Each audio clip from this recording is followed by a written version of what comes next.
2025 को पहलगाम में एक धोखे से आतंकी हमला हुआ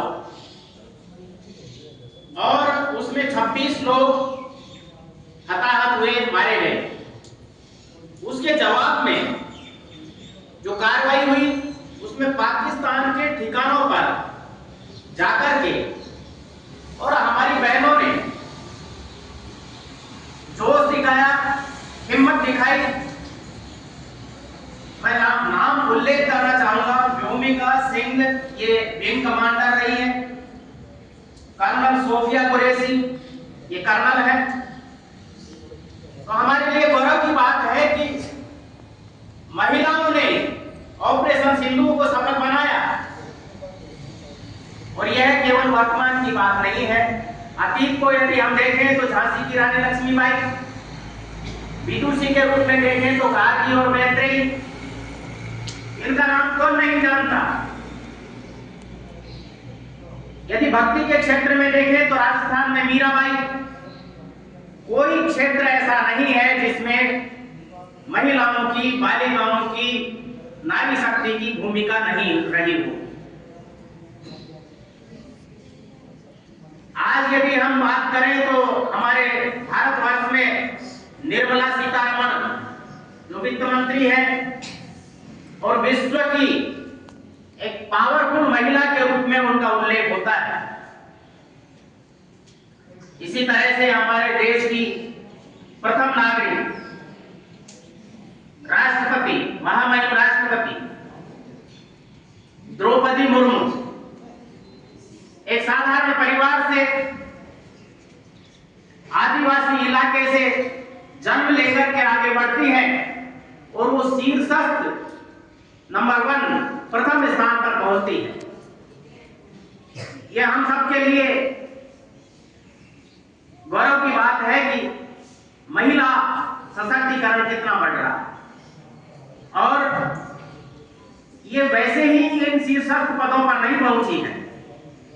जिस तरह से सम्मुख बैठी हुई बालिकाएं खेल के माध्यम से आगे बढ़ेंगी, इसी तरह से वो भी किसी समय में इसी तरह से जीवन प्रारंभ किया। प्राथमिक शिक्षा किसी विद्यालय में हुई, आगे बढ़ी, आगे अध्ययन किया, खेलों में भी भाग लिया, तो वो शीर्षस्थ स्थान पर पहुंची। प्रतिभा पाटिल राजस्थान की ही थी और वो भी राष्ट्रपति पद पर पहुंची, राजस्थान के गवर्नर भी रही। ये उल्लेख मैं इसलिए कर रहा हूं कि मेरे सम्मुख बालिकाएं विराजमान हैं, बालिकाएं बैठी हुई हैं। इन्हीं बालिकाओं में से आगे चल करके देश का नेतृत्व करेगी, विदुषी बनेगी, शिक्षक बनेगी, कोई विश्वविद्यालय में प्रोफेसर बनेगी, कोई चिकित्सक बनेगी और खेल के माध्यम से जीवन में संघर्ष करते हुए आगे बढ़ेगी। इसलिए खेलों का महत्व है। खेल को अपने जीवन में आप लोगों ने अपनाया, यह भी एक बहुत अच्छी बात है। हम भारत के भरत खेलते शेरों की संतान से, कोई देश नहीं दुनिया में बढ़कर हिंदुस्तान से। भारत का अतीत रहा है गौरवशाली अतीत कि यहाँ शेर को भी खिलौना समझ करके खेले हैं। तो यहाँ खेल के माध्यम से ही हम देश का नेतृत्व करते हैं।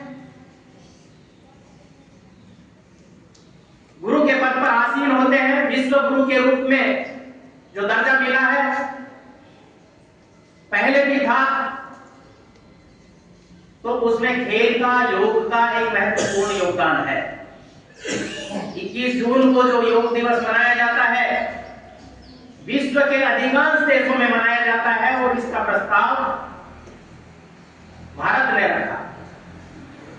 और भारत ने जो योग दिवस मनाने का प्रस्ताव रखा, पूरे विश्व ने ध्वनिमत से उसको प्रस्ताव को स्वीकार किया।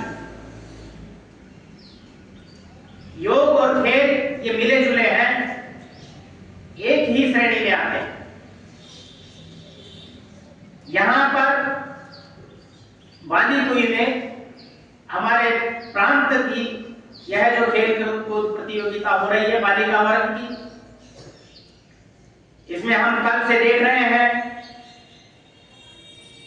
सम्मुख बैठी खिलाड़ी बालिकाएं अनुशासित रह करके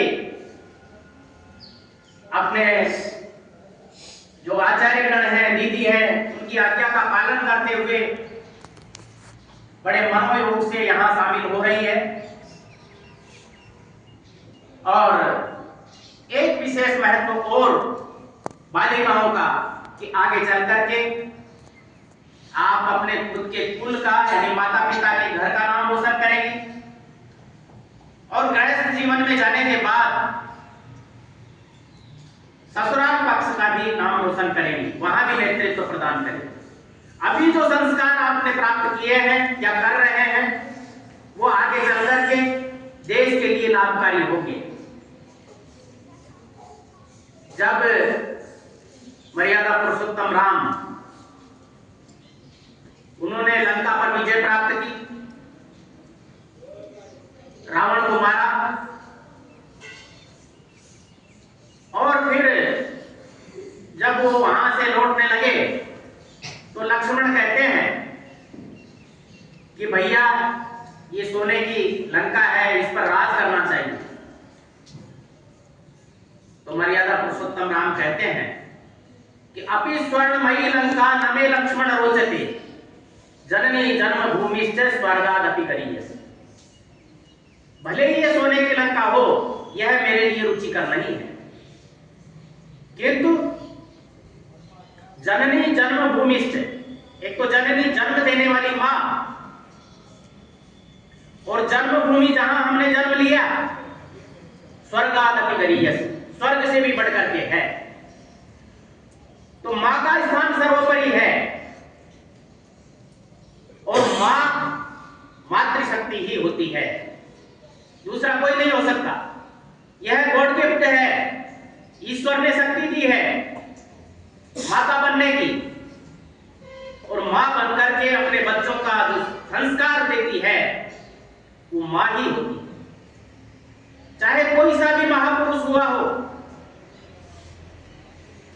उनकी प्रथम गुरु मां या प्रेरक के रूप में नारी है। तो मैं इस अवसर पर यही कहना चाहूंगा कि खेल के माध्यम से आपका जीवन उज्जवल बने, आपका यश बढ़े, कीर्ति बढ़े और विद्या भारती का नाम रोशन हो। सरकारी तंत्र के बाद यदि सबसे बड़ा तंत्र है शिक्षा में तो वो विद्या भारती है निजी क्षेत्र का।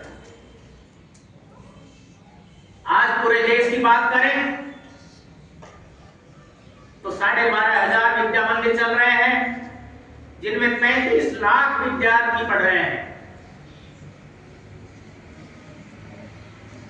और पूर्व छात्रों की बात करें तो वो करोड़ों में हैं और अनेक देशों में भी अपना वर्चस्व कायम किए हुए हैं कि ये विद्या भारती के पूर्व छात्र हैं। इस अवसर पर सम्मुख बैठी बालिकाओं से यही कहना चाहूंगा कि आप अपने शिक्षकगण, दीदी, आचार्य दीदी जो हैं, उनके मार्गदर्शन में पढ़ करके, खेल करके अपने जीवन को उज्जवल बनाएं। अपने माता पिता, गांव, विद्या मंदिर, विद्या भारती, इनका नाम रोशन करते हुए देश का नेतृत्व करें, देश का नाम रोशन करें और विश्व में भारत का स्थान महत्वपूर्ण बने। इसके लिए मैं ईश्वर से कामना करता हूं।